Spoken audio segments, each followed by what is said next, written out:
Hai, Assalamualaikum warahmatullahi wabarakatuh. Perkenalkan, nama saya Rizky Darmawan Putra. Saya dari program studi PPKN Angkatan 19.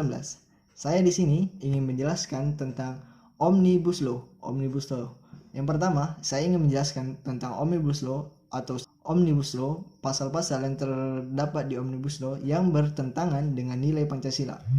Yang dapat kita ketahui, Omnibus Law itu adalah peraturan perundang-undangan di mana peraturan ini memangkas dan meringkas atau menghilangkan sebagian undang-undang kemudian menjadikan satu. Yang dapat kita ketahui, ada sebagian pasal-pasal atau undang-undang di dalam Omnibus Law itu yang tidak sesuai dengan Pancasila. Maka dari itu mari kita telaah apa saja itu. Hai, baiklah. Yang pertama adalah pasal perlindungan dan pengelolaan lingkungan hidup. Yang dapat kita ketahui atau kita lihat, dapat teman-teman lihat di peraturan perundang-undangan Omnibus Law pasal 88, yaitu adalah berbunyi setiap orang tindakannya, usahanya atau kegiatannya yang menggunakan B3 menghasilkan dan mengelola limbah B3 atau menimbulkan ancaman serius terhadap lingkungan hidup bertanggung jawab mutlak atas kerugian yang terjadi tanpa perlu pembuktian unsur kesalahan. Yang dapat kita ketahui, dapat kita maknai di sini bahwa orang yang memiliki kepentingan atau perusahaan yang memiliki kepentingan seperti membuang limbah sembarangan di lingkungan itu tidak memiliki jika tidak ada pembuktian kesalahan itu maka mereka bisa bebas. Hal itulah yang menyebabkan undang-undang ini harus direvisi. Karena kenapa? Karena peraturan yang seperti ini, yang rancu seperti ini, itu bertentangan dengan Pancasila. Itu adalah kemanusiaan yang adil dan beradab. Kenapa kemanusiaan yang adil dan beradab?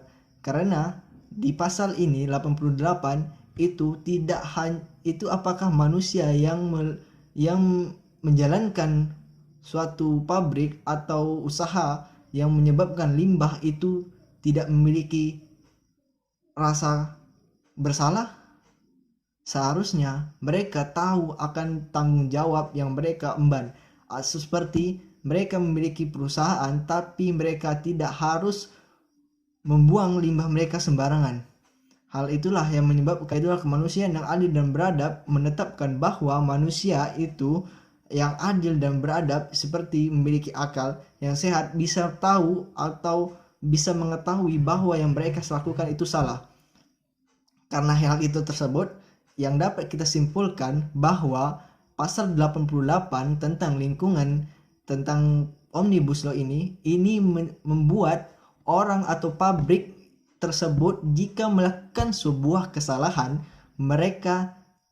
jika bukti yang mereka dapatkan di lapangan tidak sesuai, seperti buktinya kurang, mereka bisa bebas. Bayangkan orang yang memiliki suatu perusahaan atau kepentingan yang merusak lingkungan, yang justru merusak lingkungan, mereka bisa bebas dan berlenggak-lenggak keluar. Kenapa? Karena undang-undang seperti ini memiliki peraturan yang rancu. Hal tersebutlah yang menjadi kelemahan orang-orang untuk bisa masuk dan menjerat dengan Pancasila nomor 2, yaitu adalah kemanusiaan yang adil. Yang kedua, ya ini adalah paragraf 12 pasal 65, yaitu tentang pendidikan, yang berbunyi, yang pertama, pelaksanaan perizinan pada sektor pendidikan dapat dilakukan melalui perizinan berusaha sebagaimana dimaksud dalam undang-undang ini. Ingat, perhatikan pasal pertama tersebut. Kedua, ketentuan lebih lanjut pelaksanaan perizinan pada sektor pendidikan sebagaimana dimaksud pada ayat pertama diatur dalam peraturan pemerintah. Dapat kita simpulkan dari sini, teman-teman, bahwa pasal 1 dan pasal 2, ayat 1 dan ayat 2, pasal 65, paragraf ke-12, yaitu menyatakan bahwa pendidikan itu dijadikan ladang usaha. Bayangkan, pendidikan yang seharusnya kita raih itu menjadikan ladang usaha bagi pemerintah, bagi semua kalangan yang berwenang. Kenapa peraturan sangat membebankan orang-orang yang di bawah, sedangkan yang di atas mereka bisa merasakan hal yang tidak bisa dirasakan sebelumnya. Mereka banyak memiliki kepentingan, orang bawah juga memiliki kepentingan, tetapi suara mereka banyak tidak didengarkan. Peraturan tentang pendidikan pasal 65 ini membuktikan bahwa pendidikan itu akan dijadikan sebuah sumber usaha, sebuah sumber di mana seharusnya pendidikan itu tidak dijadikan sumber usaha. Pendidikan itu diraih, pendidikan itu dijadikan sumber utama, bukan sumber usaha. Kenapa? Orang-orang pemerintah selalu mementingkan orang-orang. Kita memang perlu usaha, kita manusia perlu untuk berusaha dalam arti memang kita perlu untuk hidup, untuk berpenghasilan, tetapi tidak semua kegiatan itu dijadikan ladang usaha. Ada sebagian kegiatan yang tidak dijadikan ladang usaha, yang itu justru murni itu dijadikan sebagai ladang jasa, ladang untuk memupuk generasi-generasi muda kita, untuk membangkitkan generasi-generasi muda kita. Seharusnya itu yang menjadi suatu permasalahan yang kita alami sekarang. Kenapa pendidikan kita tidak maju, sedangkan peraturan yang kita ketahui sekarang ini itu malah menjadikan pendidikan kita lebih terpuruk. Pasal ini sangat bertentangan dengan Pancasila. Dapat saya kita juga tahu apa pasal yang bertentangan dengan Pancasila. Ini pasal bertentangan dengan pasal kedua, yaitu ayat nomor 2, yaitu manusia yang adil dan beradab juga. Kenapa? Kemanusiaan itu seharusnya berpikir. Manusia adalah makhluk yang diberikan akal lebih dari makhluk lainnya, yang bisa berakal, yang bisa memilih, yang bisa memutuskan mana yang baik, mana yang buruk, mana yang tidak baik untuk kalangan masyarakat, mana yang buruk. Seharusnya mereka tahu porsi-porsinya. Tapi kenapa malah peraturan perundang-undangan ini dijadikan tolak ukur usaha? Kita tahu masa pandemi ini memang terpuruk, memang banyak kekurangan di mana-mana. Ekonomi anjlok semuanya, harga-harga naik banyak sekali, usaha banyak tutup, perusahaan banyak bangkrut. Kita tahu semuanya banyak sekali kerugian di pandemi ini. Tetapi tidak semua kegiatan yang kita lalui, yang kita harus capai itu dicapai dengan segala cara. Jangan. Teman-teman, kita mempunyai tujuan satu, yaitu adalah Indonesia menjadi maju. Indonesia maju adalah bukti bahwa Indonesia kita harus maju dengan cara benar, cara yang harusnya benar, tidak dengan cara segala cara. Kita tahu peraturan perundang-undangan yang seperti kita lihat saat ini tidak semuanya itu bisa dijadikan lahan usaha. Ayolah, kita jadikan pendidikan Indonesia ini lebih maju. Bahkan guru yang jasanya yang sangat besar memiliki gaji yang sangat kecil. Kita tahu Indonesia ini memiliki belum berkembang pesat, tapi setidaknya pendidikan di Indonesia, jadikanlah pendidikan di Indonesia itu pendidikan yang sangat bermartabat dan dipandang oleh negara-negara lain. Karena awal dari suksesnya suatu negara itu adalah awal dari suksesnya generasi muda kita. Baiklah, yang ketiga yaitu adalah penghapusan pasal 91 di Undang-Undang Ketenagakerjaan. Apa sih pasal 91 itu? Pasal 91 Undang-Undang Ketenagakerjaan nomor 13 tahun 2003 berbunyi. Yang pertama, pengaturan pengupahan yang ditetapkan dan disepakatan antara pengusaha dan pekerja buruh serikat buruh tidak boleh lebih rendah dari ketentuan pengupahan ditetapkan peraturan perundang-undangan yang berlaku. Kedua, hal yang disepakati bagaimana yang dimaksud dengan ayat pertama lebih rendah atau bertentangan dengan peraturan perundang-undangan kesepakatan tersebut, demi hukum pengusaha wajib membayar upah pekerja menurut peraturan perundang-undangan yang berlaku. Ini kenapa disalahkan, ini kenapa menjadi problem, karena pasal 91 ini menunjang buruh atau pekerja yang pekerja-pekerja minim yang memiliki UMR yang rendah seperti buruh atau yang lainnya, itu mereka ditetapkan oleh peraturan perundang-undangan. Jika pengupahan yang ditetapkan oleh peraturan perundang-undangan tidak sesuai, maka buruh dan dapat melapor dan batal demi hukum. Pengusaha wajib membayar upah. Pengusaha tersebut wajib membayar upah tersebut. Dengan pasal ini hilang, bahwa buruh tidak memiliki kewenangan hal itu lagi. Mereka tidak mempunyai kewenangan ini. Karena kewenangan ini sangat perlu dibutuhkan oleh buruh. Ya, kita bisa tahu peraturan perundang-undangan Omnibus Law ini memiliki ketentuan yang sangat bagus bagi UMR atau pengusaha-pengusaha menengah, tapi menyengsarakan pengusaha yang kecil. Kenapa? Pasal 91 ini memiliki perlindungan bagi buruh untuk bisa peraturan perundang-undangan yang berlaku mengenai upah buruh itu tidak terpenuhi. Mengapa peraturan ini bertentangan dengan Pancasila? Ini sangat bertentangan, yaitu pasal kelima yang sosial bagi seluruh Indonesia. Keadilan yang dapat kita raih dari Indonesia kita ini, bahwa masyarakat Indonesia itu harus adil. Dalam hal ini kita buktikan bahwa buruh itu juga memiliki pekerjaan yang sangat kita dapat perhatikan. Jangan hanya memperhatikan kalangan atas. Kita mempunyai kewajiban bisa berperilaku adil. Dengan pasal 91 ini hadir itu bisa membuat adil, dalam artian buruh itu bisa mendapatkan perlindungan, bisa mendapatkan jaminan dari pasal 91 ini. Makanya kenapa pasal 91 ini hilang, itulah yang menyebabkan buruh banyak yang berdemo. Tidak hanya mahasiswa, kali ini tidak hanya mahasiswa, bahkan buruh turun ke jalan. Tapi bedanya dengan mahasiswa, buruh ini berdemo dengan damai. Mereka tahu, mereka keluhan pasal 91 ini, inilah menjadi keresahan mereka.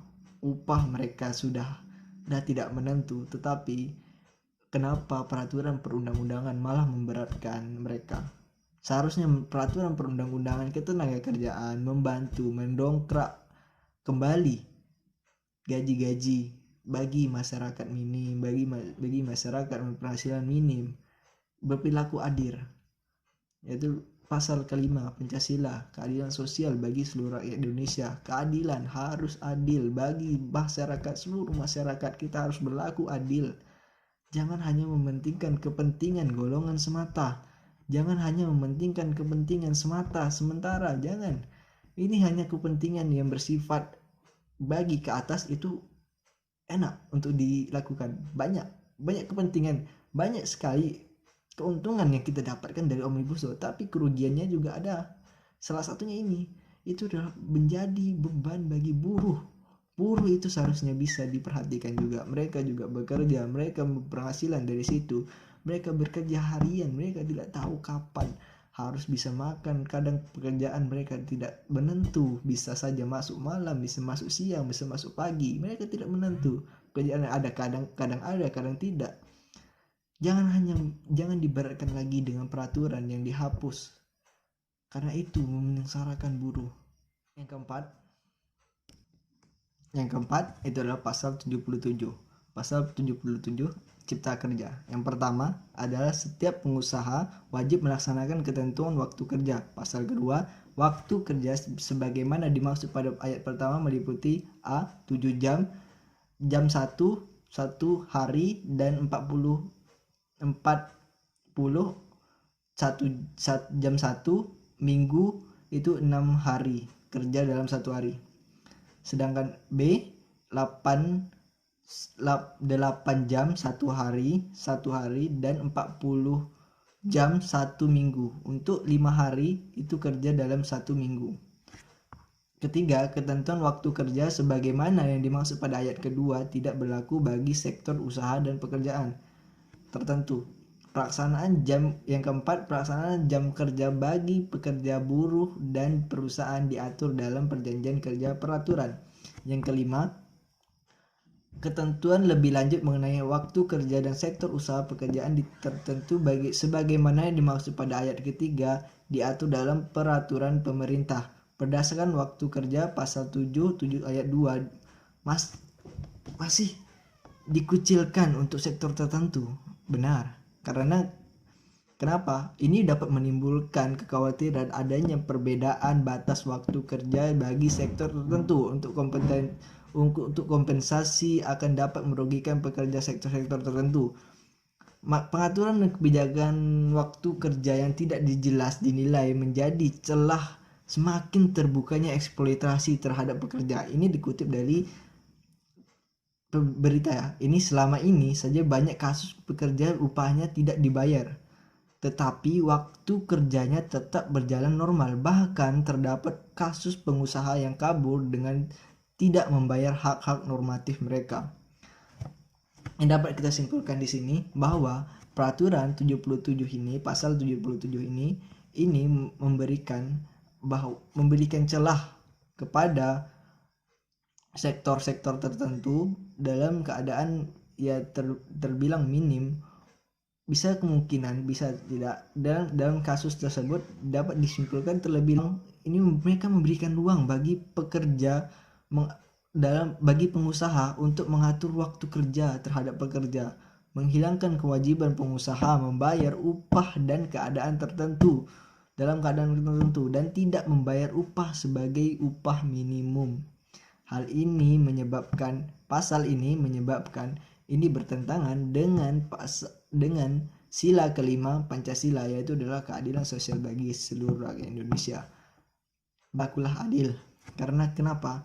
Hal ini menjadi suatu tolak ukur bagi pengusaha yang mengatur jam kerja mereka secara semena-mena. Mereka bisa mengatur secara semena-mena dan mereka bisa dalam keadaan tertentu tidak membayar upah sesuai dengan gaji minimum, upah minimum. Bahkan mereka bisa membayar upah itu lebih kecil dari upah minimum tersebut. Bayangkan pengusaha, bayangkan pekerja-pekerja yang hidupnya tergantung dalam usaha tersebut, dalam pekerjaan tersebut. Mereka membayar tagihan dari situ, mereka dari situ uang yang mereka dapat seharusnya yang sesuai dengan upah minimum itu menjadi berkurang. Itu bisa saja terjadi. Jika hal tersebut terjadi, itu dapat menyalahi Pancasila yang kelima, adalah keadilan sosial bagi seluruh rakyat Indonesia. Itu dapat sangat bertentangan. Karena pada hakikatnya berlakulah adil bagi baik itu dari usaha menengah, baik itu usaha menengah sampai buruh, berlakulah adil.